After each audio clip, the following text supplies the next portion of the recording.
నేను నీతో చెప్పినది నెరవేర్చే వరకు నిన్ను వదిలిపెట్టను.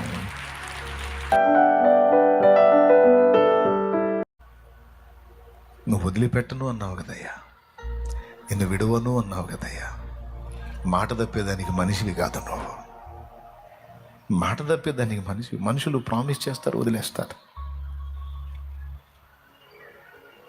వాగ్దానాలు ఇస్తారు, వదిలేస్తారు. మాట ఇస్తారు, మర్చిపోతారు. కానీ నువ్వు మాట ఇచ్చావంటే భూమి ఆకాశాలు తలక్రిందులైనా నువ్వు మాట తప్పవు.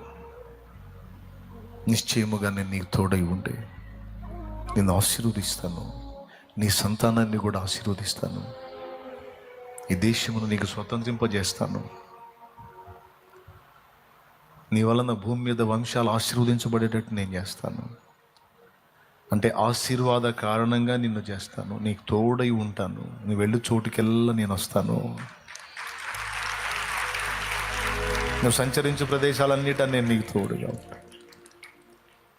అంటే అర్థం ఏంటో తెలుసా? నీ జీవన ప్రయాణంలో నీ యాత్ర ముగిసే వరకు నేను నిన్ను వదలను. నేను కొన్ని అనుకున్నాను నీ విషయంలో, అవన్నీ నీలో నేను నెరవేర్చిన దాకా నిన్ను వదలను. ఏం భయపడద్దు.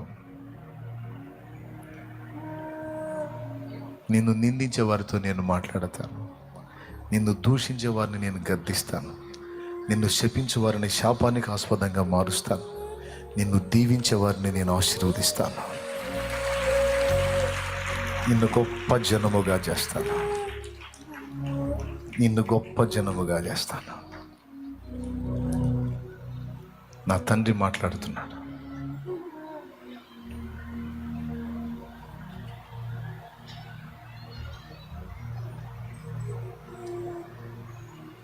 అంతవరకు విశ్వాసము గలదానివే, విశ్వాసం గలవాడివై పోరాడు. అపజయాలు ఎదురైనప్పుడు వెనుకంజ వేవాకు. నువ్వు పోరాడుతున్న అంధకార శక్తులతో, మనుషులతో కాదు. మనుషులు వెనకుండా ఆటాడిస్తున్న దురాత్మలతో నువ్వు పోరాడుతున్నావు. కొన్నిసార్లు ఎదురు దెబ్బలు తగులుతాయి, కృంగిపోవద్దు. నా వైపు చూచి ధైర్యం తెచ్చుకొని నిలబడి ముందుకు సాగు. స్తుతించు. నీకు ఓటమి ఎదురైనప్పుడు స్తుతించు, భయం ఎదురైనప్పుడు స్తుతించు, అపజయం ఎదురైనప్పుడు స్తుతించు. నువ్వు స్తుతించి ప్రార్థించడం ద్వారా నేను వస్తా సీన్లోకి, నేను ఎంటర్ అవుతా. ఒకటే స్తుతి ధూపం, స్తుతి యాగం. ధూపార్తి చేబూర్ని స్తుతి యాగం చేస్తూ నువ్వు ముందుకు సాగిపోవాలి. నీ ముందు నడుచువాడని నేనే. సైన్యం నీకు ఎదురొచ్చినప్పుడు నీ ముందు నడుస్తాను. ఒక గుంపు నీ మీదకి వచ్చినప్పుడు నిన్ను నా రెక్క చాటున పెట్టుకొని నేను నిలబడతా. ఒక జనము నీ మీదకి వచ్చినప్పుడు నా రెక్కల క్రింద నిన్ను కప్పుతా. నా రెక్కల కింద నిన్ను దాచుకొని నీ శత్రువుతో నేనే యుద్ధం చేస్తా. నీకు ప్రమాదం లేనప్పుడు నీ వెనకుంటా, నువ్వు ముందుకు సాగొచ్చు. ప్రమాదం వచ్చినప్పుడు నీకు ముందు నడుస్తా. నీ ఇరు ప్రక్కల నేనే నీకు ఆశ్రయంగా ఉంటా. నువ్వెందుకు భయపడుతున్నావు? ఎందుకు అధైర్యపడుతున్నావు? ఎందుకు కృంగిపోతున్నావు? ఎందుకు కలత చెందుతున్నావు? ఇంతవరకు నీకు నేను తోడైలేనా? నేను మాట ఇచ్చి తప్పేవాడినా? నేను అబద్ధాలు మాట్లాడేవాడినా? నేను అన్యాయస్తున్నా? నీ కష్టమును నేను ఎరగనా? నీ త్యాగమును నేను ఎరగనా? నీ ప్రయాస నేను ఎరగనా? ప్రస్తుత నీ స్థితిని నేను ఎరగనా?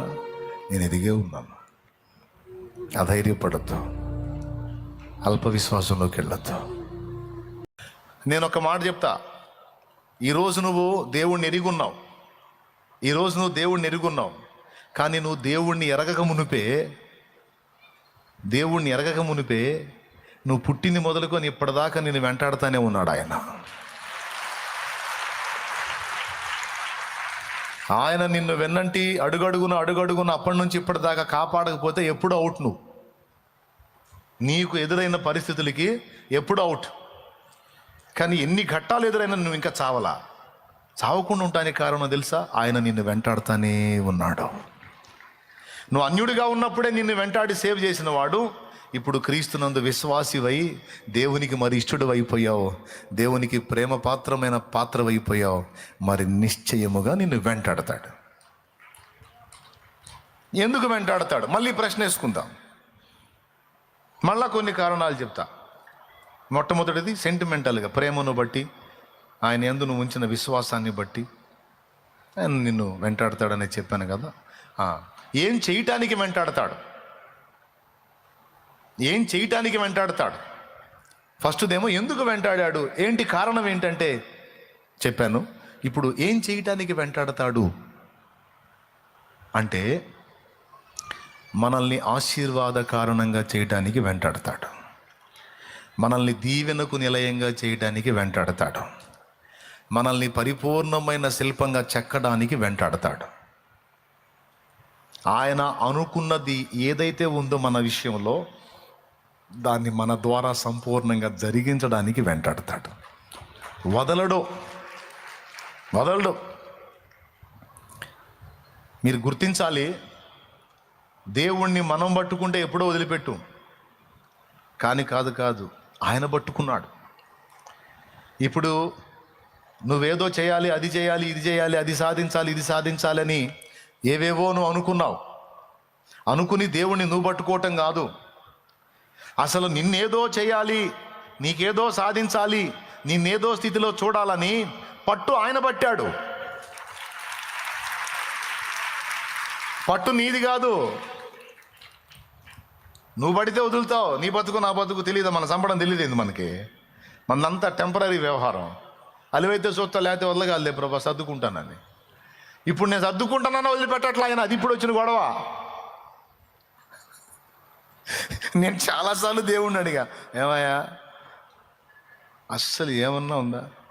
నేనేదో అడవిలో బతికేవాడిని, అరణ్యపు జీవితంలో ఉన్నవాడిని, నన్ను తీసుకొచ్చి ప్రజల ముందు నిలబెట్టావు, అసలు ఏమన్నా ఉందా? నిజమండి. అసలు ఈ లోకంతో నాకు సంబంధం లేదు, నేను దేవుడు మేము ఇద్దరం అడవిలో ఉంటామని అలా బతుకుదాం అనుకున్నోడిని నేను. నన్ను తెచ్చి జనాల మధ్యలో వేసి ఒక రేంజ్లో ఆయన పని చేస్తూ ఉన్నాడు. ఇది నేను అనుకున్నందున అయింది కాదు, నన్ను ఇలా చేయాలని ఆయన అనుకున్నాడు. తీర్మానం దేవునిది, నిర్ణయం దేవునిది, ప్రణాళిక దేవునిది, ఉద్దేశాలు నా దేవునివే, నాయి కాదు. అస్సలు అనుకోలే. నేనేమన్నాను తెలుసా దేవుడికి, వ్యాపారాన్ని దీవించు, కాస్త లైన్ కుదిరింది, 10 మంది పాస్టర్లకు సాయం చేస్తాలే, సేవకి నా వల్ల కాదు, నన్ను లాగవాకి ఇందులోకి అనేది నా ఆలోచన. కానీ ప్రణాళిక ఎవరిది? నాది కాదు, నా దేవుడిది.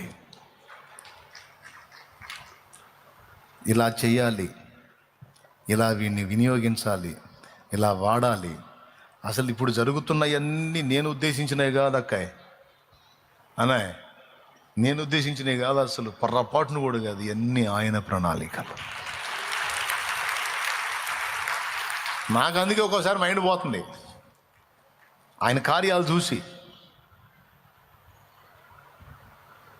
దేవునికి స్తోత్రం కలుగును గాక. హల్లెలూయా. అందుకే ఈరోజు ఫైనల్గా నీకు ఒక్క మాట చెప్తున్నా, గుర్తుపెట్టుకో, నువ్వు దేవుడిని పట్టుకోవటం కాదు, నిన్నే దేవుడు పట్టుకున్నాడు. చెప్పు, అందరు చెప్పండి, నేను దేవుణ్ణి పట్టుకోవటం కాదు, దేవుడే నన్ను పట్టుకున్నాడు. ఎందుకు పట్టుకున్నాడు?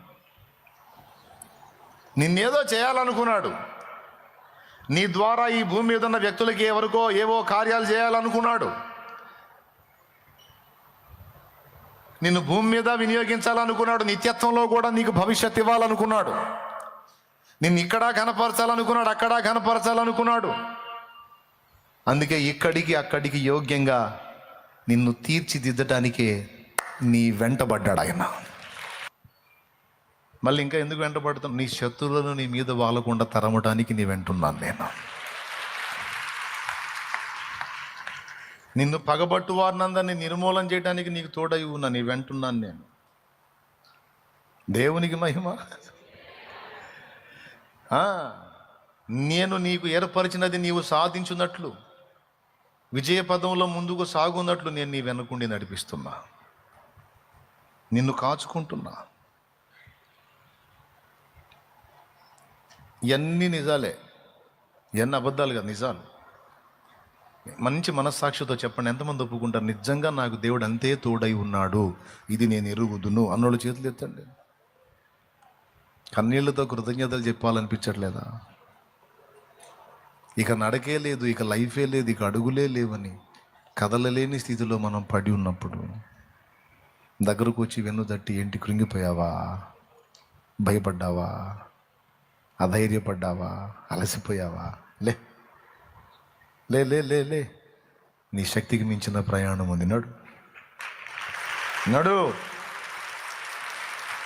లే, నేను నీకు తోడై ఉన్నానులే, నేను నిన్ను బాగు చేస్తానులే, నేను నిన్ను స్వస్థపరుస్తానులే, నేను నీకు సహాయం చేస్తానులే, ఏది ఎంత మాత్రము నీకు హాని చేయజాలదులే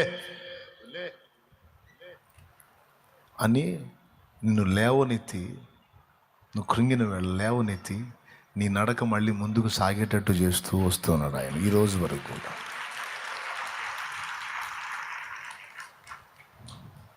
ఎన్నోసార్లు దారి తప్పి అడుగులేసి నీకే సిగ్గేసి దేవుని ముందుకు రావటానికి నువ్వు తొలగిపోతుంటే నీ వెంటబడ్డాడు.